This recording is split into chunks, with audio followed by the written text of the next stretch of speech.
Good morning ma'am. Good morning Monu. तो अब तुम कक्षा 9 में आ गए हो। तुम्हारी पढ़ाई कैसी चल रही है? मेरी पढ़ाई बहुत अच्छे से चल रही है मैम। मैंने कक्षा 8 में national means cum merit scholarship की परीक्षा दी थी। अब मैं जानना चाहता हूँ कि इसका फॉर्म कैसे भरते हैं। बहुत अच्छा सवाल। आज मैं तुम्हें इस छात्रवृत्ति की पूरी जानकारी दूंगी और ये भी बताऊंगी कि इसके लिए कैसे आवेदन करना है। धन्यवाद मैम। इस छात्रवृत्ति के लिए पूरे भारत से 1 लाख छात्रों का चयन किया जाएगा।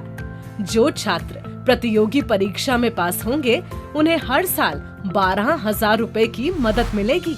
अगर कोई छात्र 8वीं कक्षा में पढ़ रहा है तो वो इस परीक्षा में भाग ले सकता है। परीक्षा पास करने के बाद कक्षा 9 में NSP पोर्टल पर छात्रवृत्ति के लिए ऑनलाइन आवेदन करना होता है। आवेदन जमा होने के बाद छात्रवृत्ति मिल जाती है।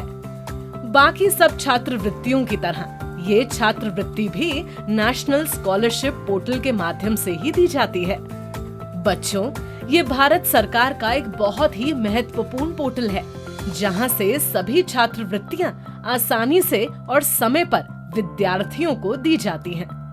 अब मैं तुम्हें रजिस्ट्रेशन से लेकर आवेदन तक की पूरी प्रक्रिया चरणवार समझाऊंगी।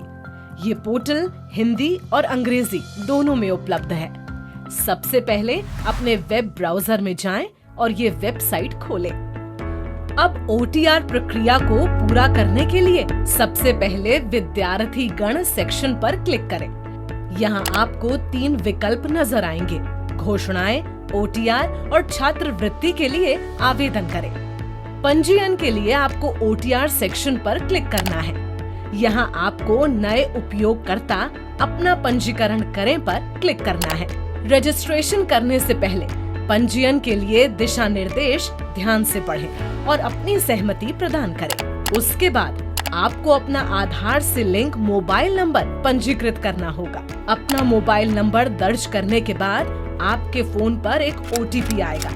OTP दर्ज करें, फिर कैप्चा कोड भरें और सत्यापित करें पर क्लिक करें।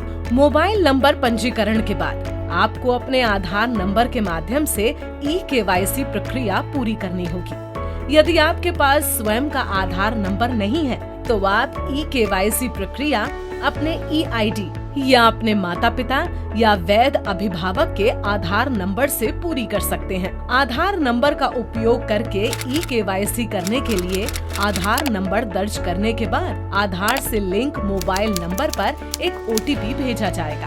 आपको OTP दर्ज करके और कैप्चा भर के सत्यापन करना होगा। इसके बाद आपको अपने आधार नंबर के उपयोग की सहमति देनी होगी। यदि आपका बैंक खाता आधार सीडेड है तो स्क्रीन पर NPCI सक्सेस वाला संदेश दिखाई देगा। लेकिन यदि आपका बैंक खाता आधार सीडेड नहीं है तो आपको अपने बैंक जाकर आधार सीडिंग करानी होगी। इसलिए आवेदन करने से पहले सुनिश्चित करें कि आपका बैंक खाता आधार से सीडेड हो। सरकार द्वारा डायरेक्ट बेनिफिट ट्रांसफर के माध्यम से दी जाने वाली लाभ राशि प्राप्त करने के लिए आपका बैंक खाता आधार सीडेड होना आवश्यक है। ये लाभ आधार पेमेंट ब्रिज के माध्यम से सीधे आपके बैंक खाते में भेजे जाते हैं। आधार सीडिंग प्रक्रिया में बैंक लाभार्थी के खाते को NPCI मैपर पर मैप करता है। आप अपने आधार से केवल एक बैंक खाता लिंक कर सकते हैं। NPCI सक्सेस संदेश के बाद आपकी आधार कार्ड की जानकारी स्क्रीन पर दिखाई देगी। इसके साथ ही आपको कुछ अतिरिक्त जानकारी भरनी होगी, जैसे कि माता का नाम, पिता का नाम, ईमेल पता आदि। इसके बाद कैप्चा कोड भरें और नेक्स्ट बटन पर क्लिक करें। इसके साथ ही आपकी 1 टाइम रजिस्ट्रेशन की पहली प्रक्रिया पूरी हो जाएगी और आपको एक रेफरेंस नंबर प्राप्त होगा। इसके बाद फेस ऑथेंटिकेशन के लिए आपको अपने मोबाइल फोन पर गूगल प्ले स्टोर से NSP OTR मोबाइल ऐप और आधार फेस RD ऐप डाउनलोड करनी होगी। जब आप NSP OTR मोबाइल ऐप खोलेंगे तो आपको 3 विकल्प दिखाई देंगे: लॉगिन, रजिस्टर और eKYC बाय फेस ऑथेंटिकेशन। आपको फेस ऑथेंटिकेशन पर क्लिक करना है। फिर अपना रेफरेंस नंबर दर्ज करें और अपने पंजीकृत मोबाइल नंबर पर OTP मंगाएं। OTP प्राप्त होने के बाद उसे दर्ज करें, फिर कैप्चा कोड भरें और अगले चरण पर आगे बढ़ें। यहाँ आपकी व्यक्तिगत जानकारी प्रदर्शित होगी। अब प्रोसीड फॉर फेस ऑथेंटिकेशन पर क्लिक करें। फेस ऑथेंटिकेशन प्रक्रिया पूरी करने के लिए अपने मोबाइल फोन को अपने चेहरे के सामने रखें। जब ये प्रक्रिया सफलतापूर्वक पूरी हो जाएगी तो आपको आपका OTR नंबर और पासवर्ड रजिस्टर्ड मोबाइल नंबर पर SMS के माध्यम से प्राप्त होगा। ये पासवर्ड NSP पोर्टल पर सभी छात्रवृत्तियों के लिए आवेदन करने में आवश्यक होगा। यहाँ आपको अपना पासवर्ड बदलना होगा। तो बच्चों, अब जब आपकी वन टाइम रजिस्ट्रेशन प्रक्रिया पूरी हो चुकी है तो आप नेशनल मींस कम मेरिट स्कॉलरशिप स्कीम के अंतर्गत छात्रवृत्ति के लिए आवेदन कर सकते हैं। हम पहले ही इस छात्रवृत्ति के लिए आवश्यक पात्रता मानदंड पर चर्चा कर चुके हैं। अब NSP पोर्टल पर जाएं और स्टूडेंट सेक्शन में जाकर अप्लाई फॉर स्कॉलरशिप पर क्लिक करें। यहाँ अपना वन टाइम रजिस्ट्रेशन नंबर और पासवर्ड दर्ज करें, फिर कैप्चा कोड भरें और आगे बढ़ें। लॉगिन करने के बाद आपको स्क्रीन पर माय एप्लीकेशन सेक्शन दिखाई देगा। ये आपका डैशबोर्ड होता है जहां आप अपनी सभी जमा की गई छात्रवृत्ति आवेदन देख सकते हैं। यदि आप NMMS के लिए पहली बार आवेदन कर रहे हैं तो आपको यहाँ अप्लाई फ्रेश पर क्लिक करना होगा। यहाँ आपको NSP पोर्टल के वर्तमान वर्ष के दिशा निर्देश दिखाई देंगे। आपको इन्हें ध्यान पूर्वक पढ़ना होगा और आगे बढ़ने से पहले अपनी सहमति देनी होगी।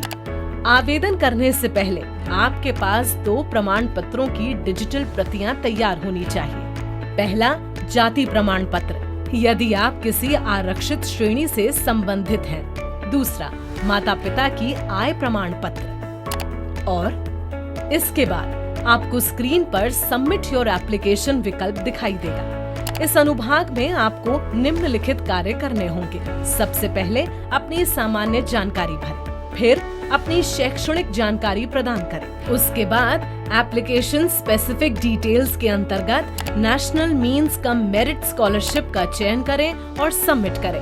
अंत में आवश्यक दस्तावेज अपलोड करें और आवेदन पत्र जमा करें। इसके बाद आपको अपना आवेदन पहचान संख्या प्राप्त होगा।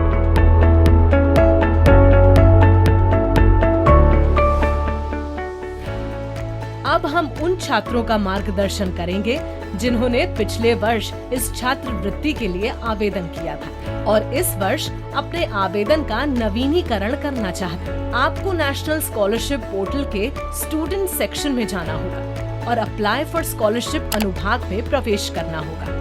वहाँ अपना वन टाइम रजिस्ट्रेशन नंबर और पासवर्ड दर्ज करके लॉगिन करें। लॉगिन करने के बाद आपको पिछले वर्ष का एप्लीकेशन ID दिखाई देगा। उसके पास ही एप्लीकेशन ईयर के अंतर्गत 2025-26 लिखा होगा और फ्रेश या रिन्यूअल कॉलम में रिन्यूअल दिखाई देगा। नवीनीकरण प्रक्रिया जारी रखने के लिए यहाँ से प्रोसीड पर क्लिक करें। दाईं ओर आपको 3 विकल्प दिखाई देंगे, उसमें से रिन्यू एप्लीकेशन को चुनें। इसके बाद आपकी सभी जानकारी स्क्रीन पर दिखाई देगी। क्लास स्टार्ट के अंतर्गत अप्रैल 2025 चुनें। पिछले वर्ष की अपनी शैक्षणिक जानकारी भरें। अपलोड डॉक्यूमेंट सेक्शन में नो डॉक्यूमेंट रिक्वायरमेंट पर क्लिक करें, फिर अंडरटेकिंग सेक्शन में एग्री पर क्लिक करें और अंत में सबमिट पर क्लिक करके नवीनीकरण प्रक्रिया पूरी करें।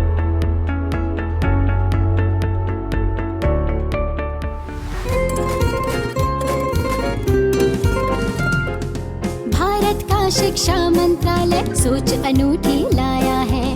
छात्रवृत्ति की चर्चा सुनकर मन सबका हर्षाया है। शिक्षा मंत्रालय